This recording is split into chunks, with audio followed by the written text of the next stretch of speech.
Welcome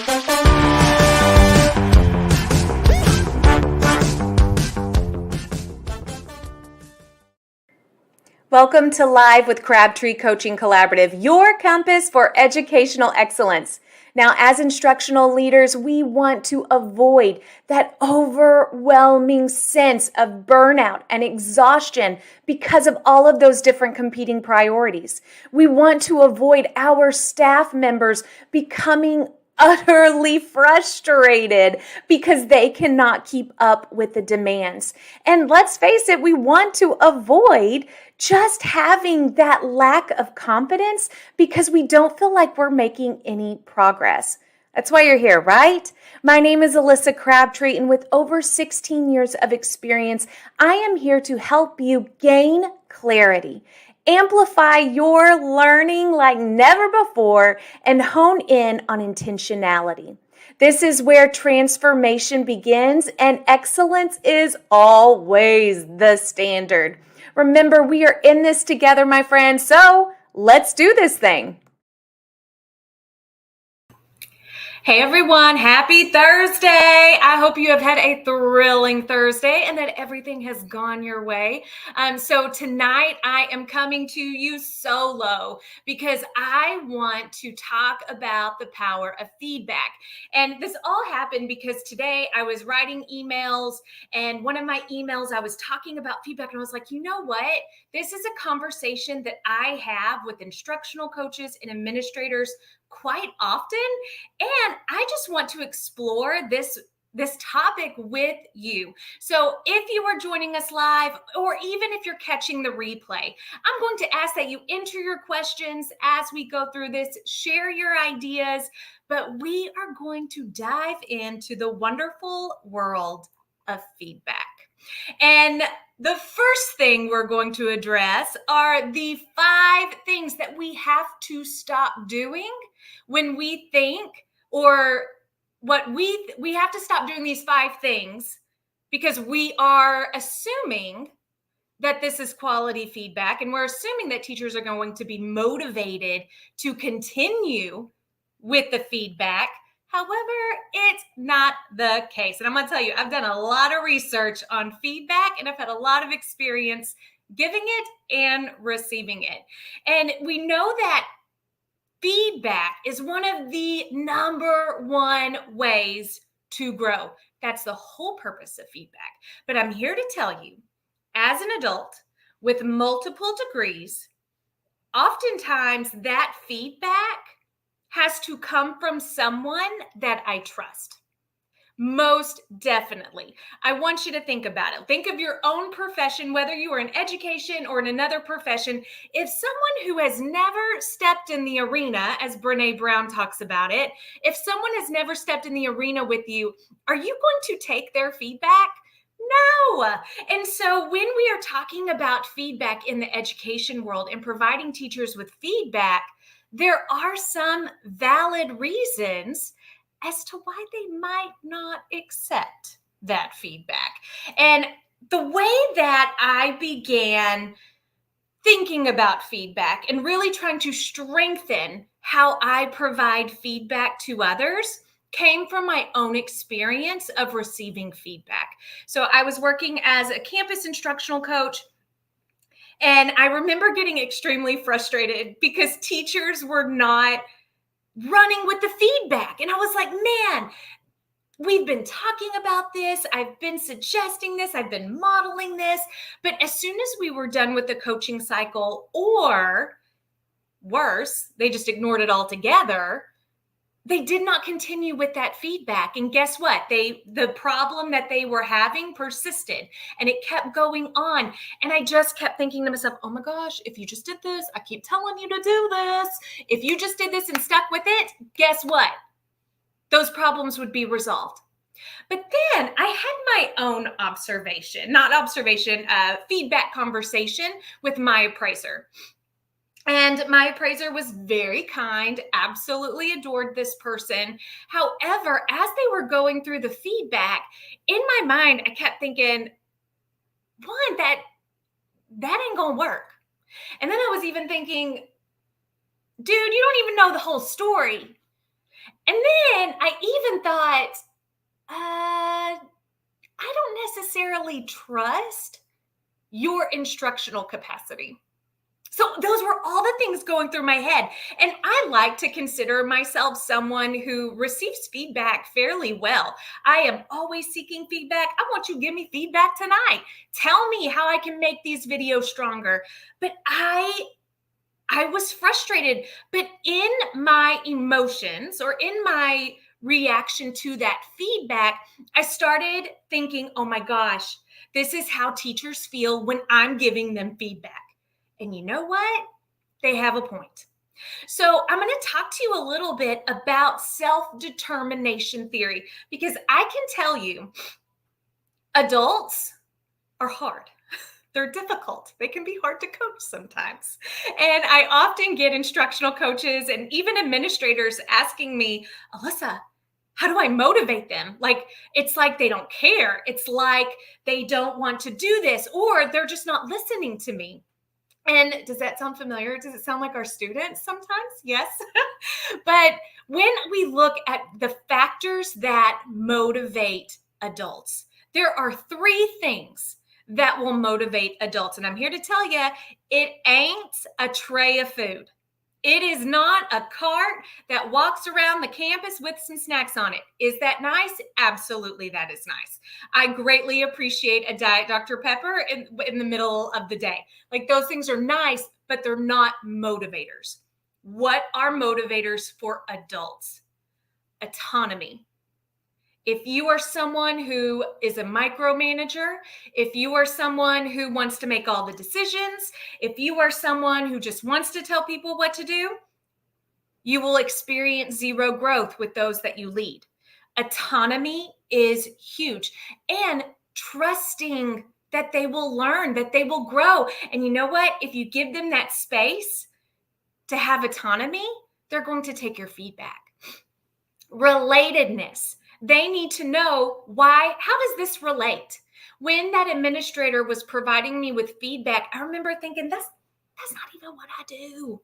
Like, what you talking about? Like, this don't relate to coaching. This doesn't relate to instructional leadership.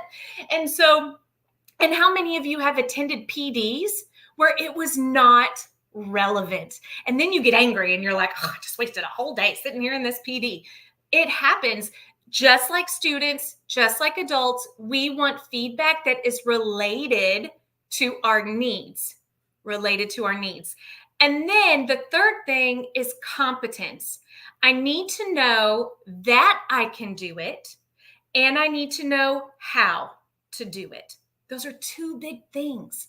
I need to know that I can do it and that I am progressing, and I need to know how to do it.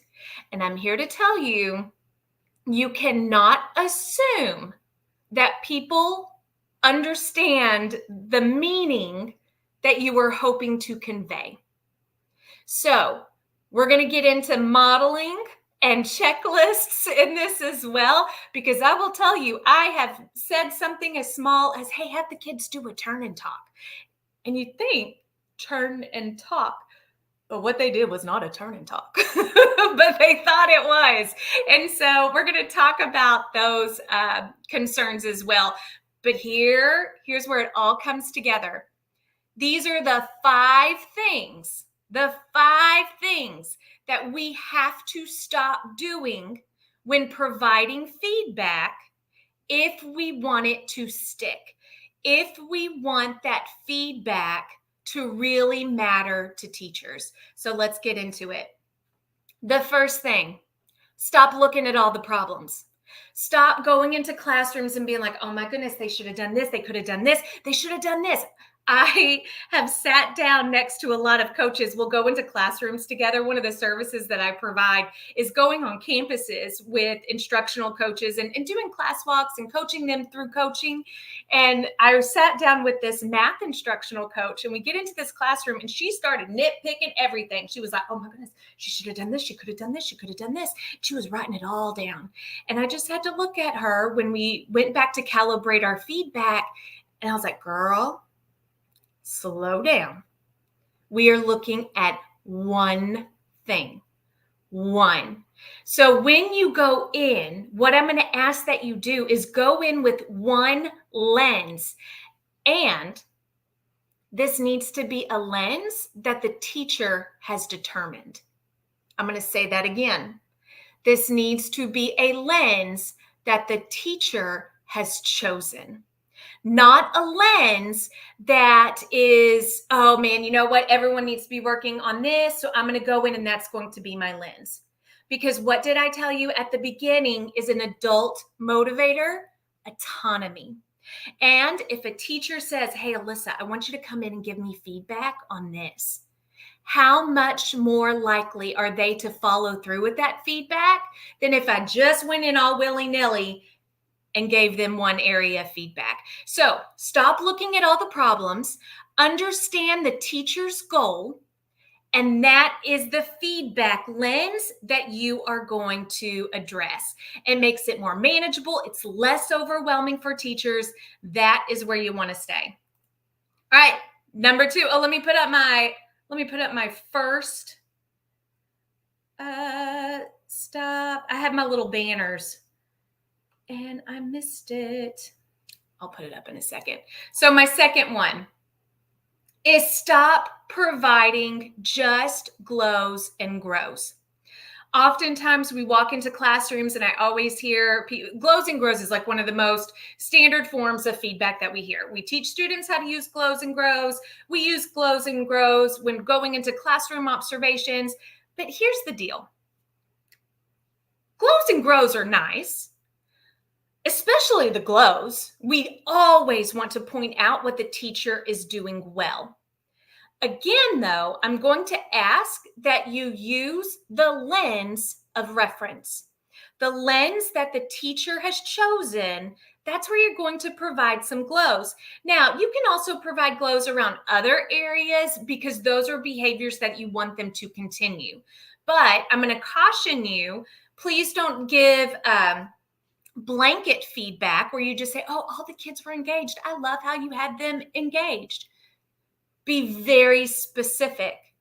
I noticed you intentionally planned this really intriguing question at the start of class, and the kids were so curious. It had them digging in. How genius is that? That is a glow that you want to leave, because then the teacher is going to think to themselves, oh, I'm going to do more moves like that.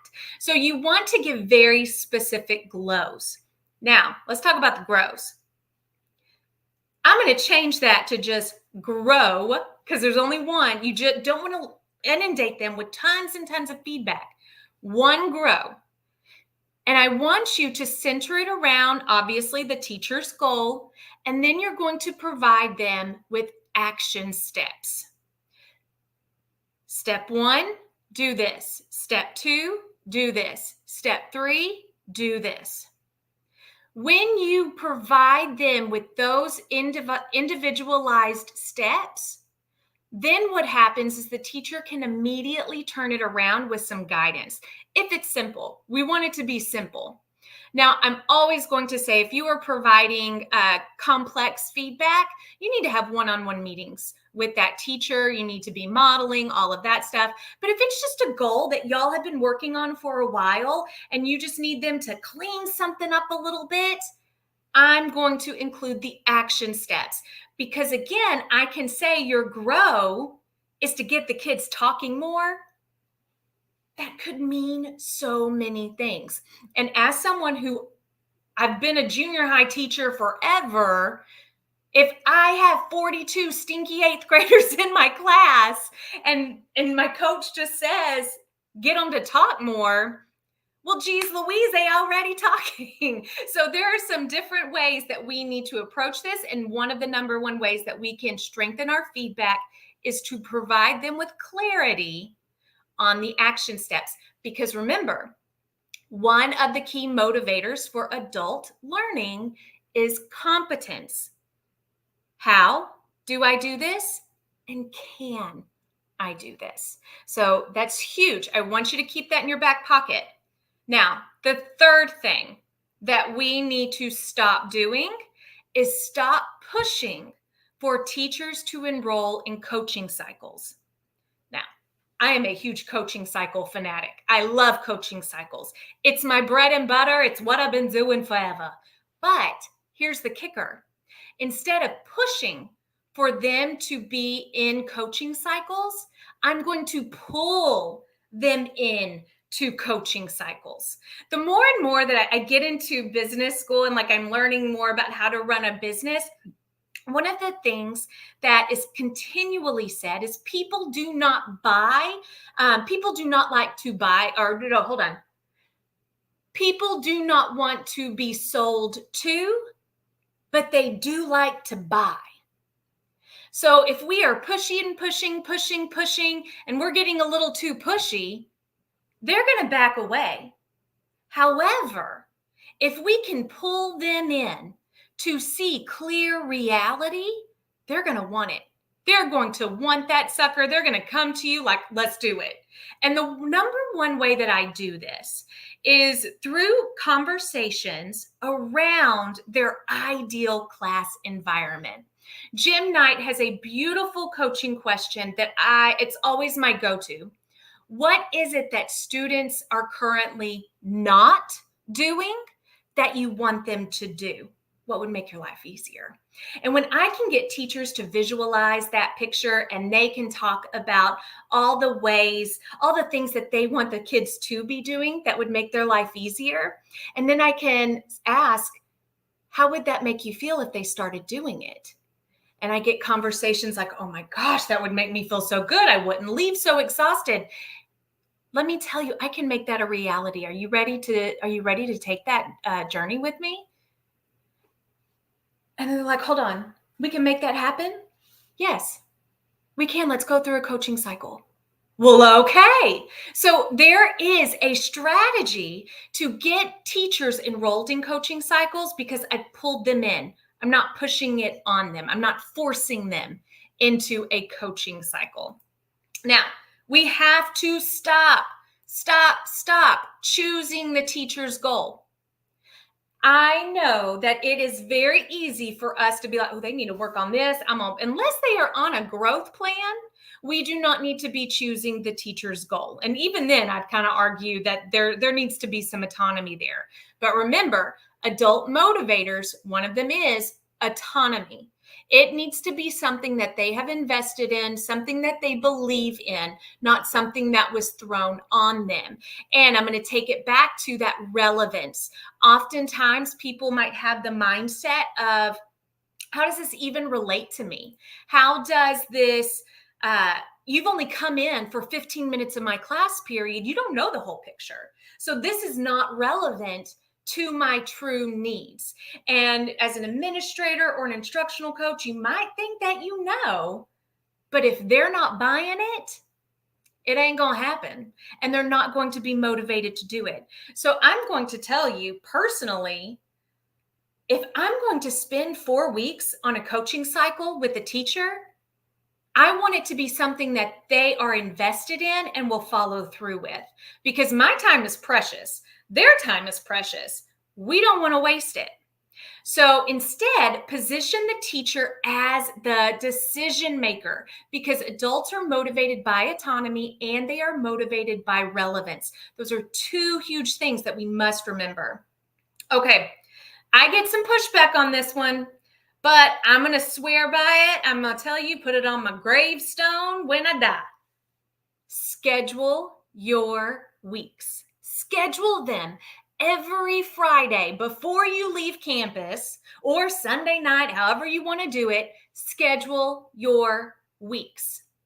And what you're going to do is schedule every class period. Where am I? I've said it before. It's education. Your schedule's going to change. I know it happens. However, if you are prioritizing coaching conversations, feedback conversations, getting into teachers' classrooms, then they're going to believe your feedback. Teachers, are going to be more receptive to your feedback because, one, they're going to have a little more of an understanding of what you do. There are a lot of assumptions that if you are a coach administrator, if you're not a classroom teacher, well, what do they do all day? Can't tell you how many times I hear that. Let me tell you, they're working. They are working their rear ends off, and they are in all different directions. It's just when we don't live in people's shoes, sometimes we don't have the clear picture. But one of the best things that I ever started doing, and I started doing this when I became a district coach, and then when I went back to being a campus coach, it just stuck with me. And it was the best thing I ever did because one, teachers were like, oh, she is in the trenches with us. She knows, she got the competence, she knows.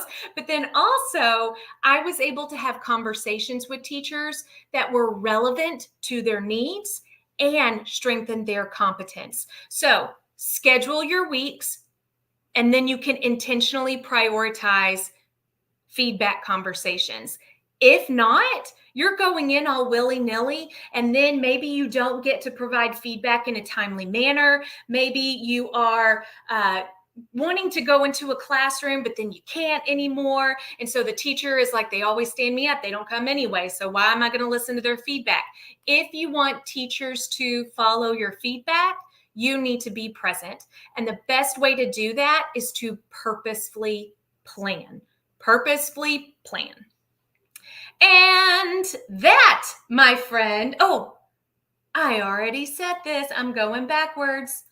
Why am I going backwards? I wanted to show you this, and I'm going to put it into the chat, actually.